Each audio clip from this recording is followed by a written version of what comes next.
Hello everyone, my name is Maksim Podvalnyi and currently I teach cultural studies at Institute of Business and Design in Moscow, while still struggling to finish my dissertation, which is dedicated to game semiotics and apocalyptic imagery in modern computer RPGs. This presentation deals with game semiotics and apocalyptic imagery as well, but it is dedicated to a tabletop RPG. More specifically, it is dedicated to a certain hypothesis which I currently explore. According to it, modern-day post-apocalypse as a genre of fiction has scarcity as its fundamental topic and probably can even be defined by the fact that its inhabitants lack the means of dealing with the challenges inherited from the past. Over the course of this video, I will attempt to acquire an argument in favor of this hypothesis by analyzing the construction of scarcity in tabletop RPG Legacy Life Among the Ruins, 2nd edition. Due to the time restrictions, I won't always thoroughly enunciate direct and indirect quotes and references that I make, and instead I will simply put them on the screen so you can pause the video and assess them properly should you take any interest in them. Post-apocalyptic settings, whether in literature, film or games, can serve many artistic purposes. For example, they can host grotesque westerns where cyber cowboys survive in radioactive wastelands and fight mutated natives. On the other hand, they can create a space of absolute negative freedom where both heroes and players can go wherever they want and do whatever they want, restrained by neither man's nor God's law. Or such settings can allow for creating a sense of exploration and wandering, both physical and spiritual. But post-apocalyptic settings have another important property. They allow us to present the idea of deficit and scarcity in one of the best possible ways. The most obvious part is that they are abundant with imagery of scarcity. The ruins, as always, gape with unwritten stories of their demise, while megalopoli and machines cry of disanthropy. On a narrative level, the scarcity of post-apocalypse is presented through absurdly brutal challenges the remnants of the humanity face. While a primordial savage of real history might have lived in a society of plenty, feral humanity of the post-apocalypse certainly lives in the state of permanent scarcity, because they are heirs to the needs created by the ancestors, but not to the means of satisfying these needs.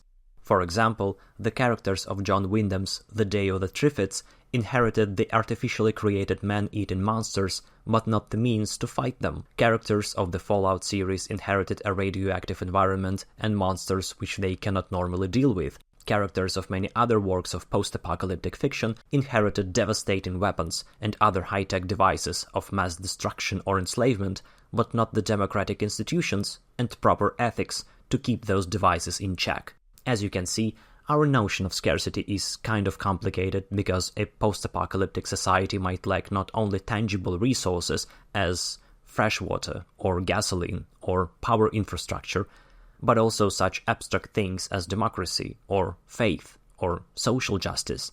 At first, one might even doubt that it counts then, because we might be unsure whether such a thing as democracy can be understood as a resource at all. But in actuality, games have been successfully viewing such abstract notions as resources for a long time by now. Just try counting how many times 4X strategy games utilized such resources as morale or legitimacy or reputation. Nonetheless, we should make some remarks concerning the notion of a resource before we proceed.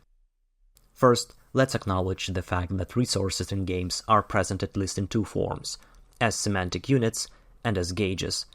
The former are used for world building, and their scarcity usually constitutes a narrative conflict.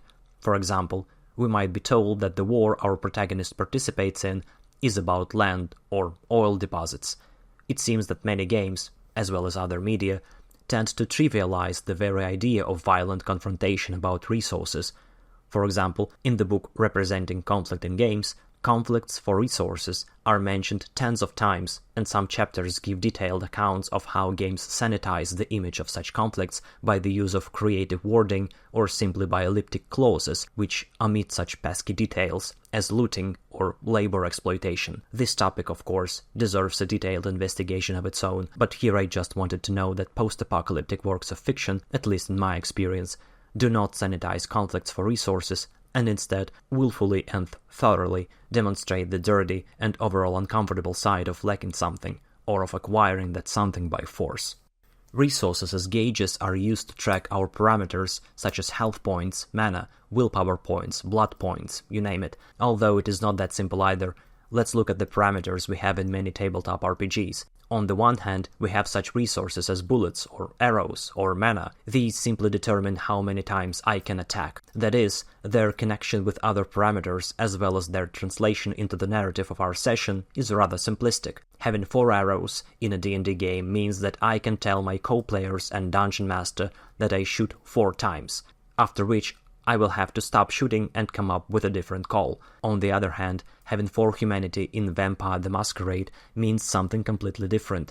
Having low humanity in that system means that now I am forced to roleplay the fact that I can no longer pretend to consume normal food and also look like a corpse, and also don't care as much about others, and so on. The key difference here is that having this much of a resource means something just on its own. It forces a specific condition. We could even say that it constitutes my character. To sum up, 4 bullets are something my character simply has, but 4 humanity is something she is. The same goes for resources in Legacy Life Among the Ruins. Having or lacking them means something just on its own.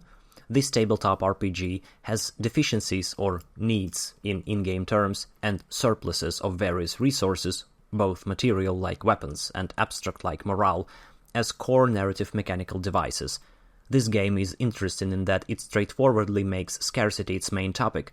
Unlike Dungeons & Dragons or Warhammer Roleplay or many other old-school RPGs, the rules of Legacy don't make players count anything like money or loadout weight.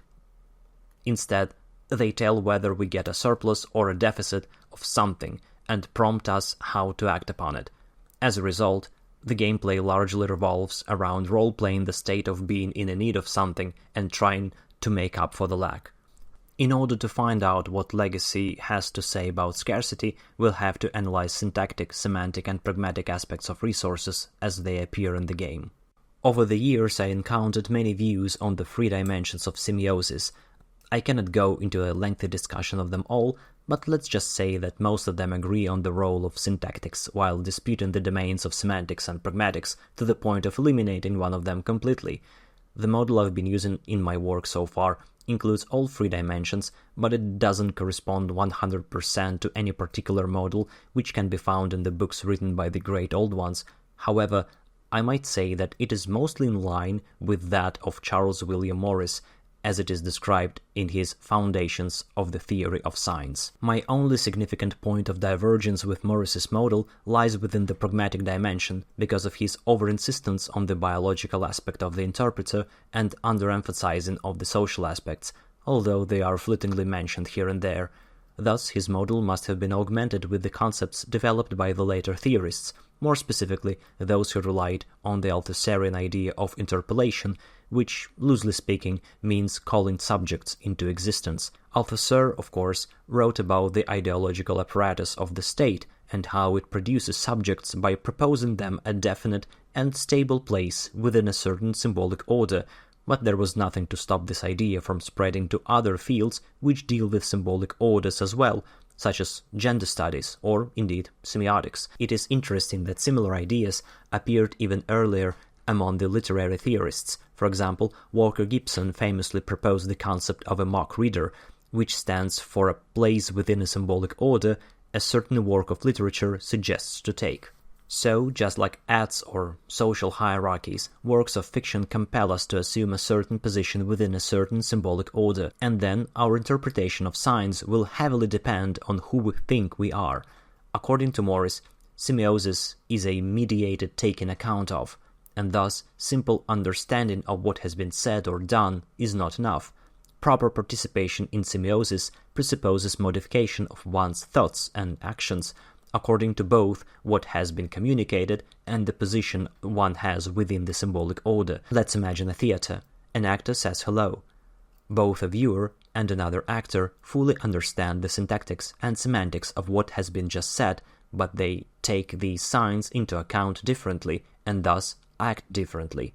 Another actor greets his partner's character in return, but viewers stay silent.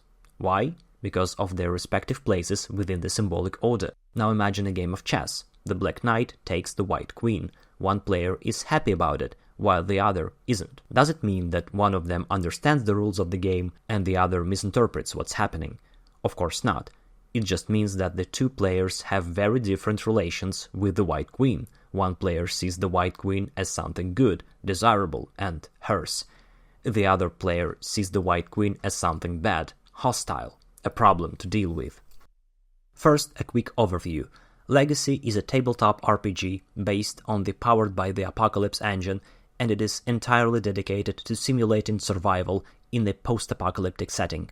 The setting, however, is not a pre-made one. Instead, players must come up with their own story of what the world before used to be, and how it has fallen, and how it looks today. As in many other RPGs, in Legacy, each player controls a certain individual character, but they also control a group this character belongs to. Such groups are called families in in-game terms. Both characters and families have stats which represent their aptitude in certain fields, but families have something else, the resources. As I mentioned earlier, in this game you don't count your resources, that is, you don't lose or receive or have exactly 17 weapons or exactly 25 liters of fuel, which you would have to apply to other values and stats in order to figure out whether or not you're lacking or having them aplenty. Instead, a resource here can have only 3 states. You are in need of it, you have a surplus of it, or you have just enough so that it doesn't bother you. The rulebook provides descriptions for the states of lacking something or having a surplus. This represents the semantic aspect of plenty and scarcity in this game. Scarcity is always coded as something undesirable. Having a resource is always better than not having it. There are no exceptions. Here we must take into account that scarcity could have been described as something positive, as it is indeed described in so many works of fiction. One could argue that scarcity is desirable because it allows you to test yourself and build character, or because it is enlightening, for sometimes you must suffer in order to learn something, or because asceticism is virtuous. After all of the above is present in many other games, not in Legacy though. Here, scarcity is what you fight, because it is exactly what keeps you in the post-apocalyptic situation. Syntactic dimension of Legacy's resources can be represented as follows. If you subtract the number of your needs from a number of your surpluses, you will get your mood value. It stands for how well your family feels overall. Fiction is an in-game term, which stands for both world building and story. Moves are abilities you use whenever a fiction trigger is activated. By fiction trigger, this game means syntactic units which are derived from the fiction. For example, if over the course of our story we reach a point when our state of events falls under this description, this move is triggered and a die roll has to be made. Here, red arrows represent bilateral dependencies, while blue arrows represent the unilateral ones. We can already see something interesting. While an individual surplus or a need can be acquired through both the fiction and specific moves, the sum of surpluses and needs stands out and affects every other aspect of the game while being affected by none. If we translate this into commonsensical language, it means that overall poverty or opulence of your family is the foundation of its edifice under any circumstances. There are also other syntactic rules, which I immediately pronounce for the sake of brevity. Scarcity breeds scarcity. Lacking one thing boosts your chances to become deficient in another. And there is always something we can do about scarcity. Scarcity of any type can be overcome. The pragmatic aspect, however, is the most interesting part here. Now that we know what resources, surpluses and needs are, we must ask, what does this game suggest to do about those? What kind of ludic subject does it construct? Put simply, a ludic subject which wants to shape the future in her own design. And the general way to do so is to eliminate the threats and deficiencies and to accrue surpluses to build mega-projects called wonders, which ultimately reshape the world as we know it. Over the course of the rulebook, you learn that scarcity isn't a thing to be okay with. It is actively and unambiguously experienced as a problem by the family you control. Therefore, you must experience it as a problem as well. Therefore, scarcity of any type not only can be overcome, but must be overcome. and by overcoming it, you get closer to the end of the post-apocalyptic situation as such. Which makes sense. When your control over reality reaches a certain threshold, it is over. Not that you necessarily win, but the game must end, because at some point you either eradicate the consequences of the apocalyptic catastrophe or acquire such means to deal with them that these consequences, although still present, become negligible. Which is, in my opinion, the argument in favor of the initial hypothesis. According to Legacy, a post-apocalyptic situation is constituted by scarcities, and if you remove said scarcities, you remove the setting as such. Thank you for watching, and if you have any topical literature to suggest, please don't hesitate to do so in the comment section.